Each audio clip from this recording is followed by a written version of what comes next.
السلام عليكم ورحمة الله وبركاته، ومرحبا بكم في مطبخ تاعنا الزول في اللون ونشوف يسوانا في كوزين تاعنا. اليوم نديرو شربة البطاطا. بسم الله.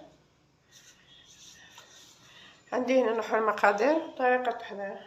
عندي هنايا حبة بصل متوسط الحجم قطعتها عشوائي. عندي 3 حبات بطاطا متوسطين الحجم قطعتهم.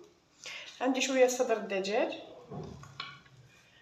توابل، عندي الثوم 2 فصوص تاع ثوم، الملح، توابل، عندي فلفل ابيض للمرقه بيضاء، راس الحانوت للمرقه بيضاء، شويه راس الحانوت، عندي شويه كركم، رشه كركم، عندي زنجبيل. بسم الله. عندي معلقه تاع زبده ومعلقه تاع الزيت. نبدا التحضير.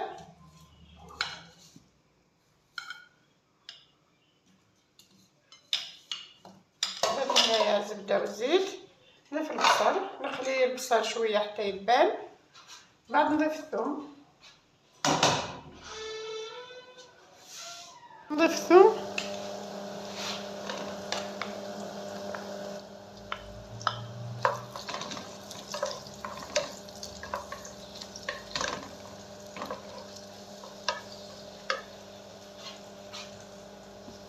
نضيف صدر الدجاج،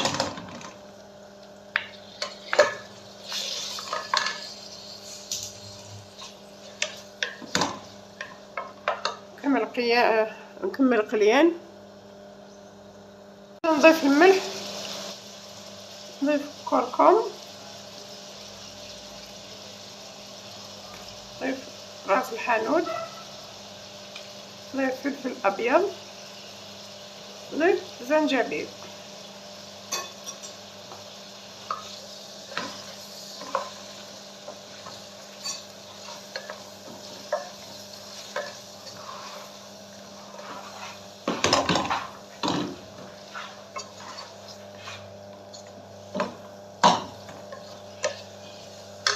نضيف البطاطا،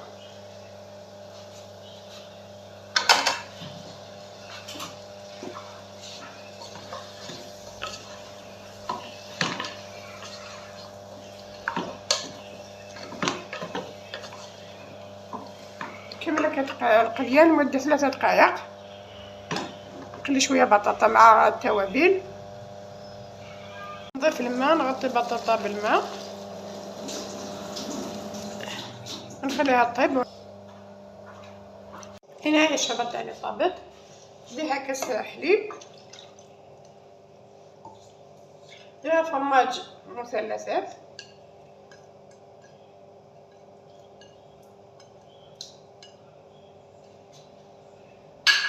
ونرحيها عفوا نحيت اللحم، حاب يرحيه مع بطاطا ولا يخليهم بعد يفتوه، نفتوه بعد ندير كي نرحي بطاطا نديرو في البطاطا. هنا هي شوربه تاع البطاطا تاعنا، حاب يثقلها ولا يديرها خفيفه، واحد كيفاش يحب.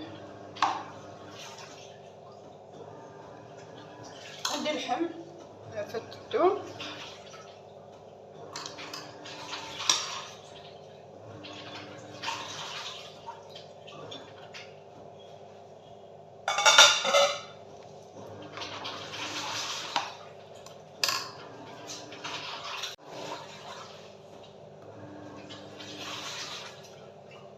شويه معدنوس من فوق.